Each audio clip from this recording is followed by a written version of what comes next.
the production of the Bible too. Would it be necessary a conscious entity to introduce itself to other conscious entities, or not to introduce itself?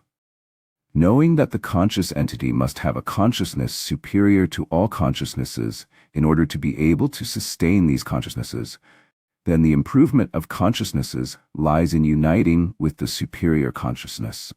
Let's understand it this way. In order for a cube to be in a place, it needs a larger object that can contain that cube. In other words, a larger cube. In order for that larger cube to contain that larger cube, another larger cube is needed, and so on. In this way, a law of cube formation is needed that is superior to any cube.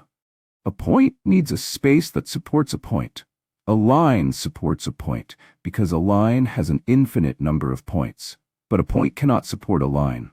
So if the universe were a point, it would never support a line. So it is necessary for the universe to be a line to support a point. Thus a plane supports a straight line, but a straight line cannot support a plane. Thus a plane supports an infinite number of straight lines, but a straight line can never support a plane. A three-dimensional space can support an infinite number of planes, but a plane could never support a three-dimensional space. So is consciousness in the universe. To contain infinite consciousnesses, it is necessary to have a consciousness that goes beyond the concept of consciousness.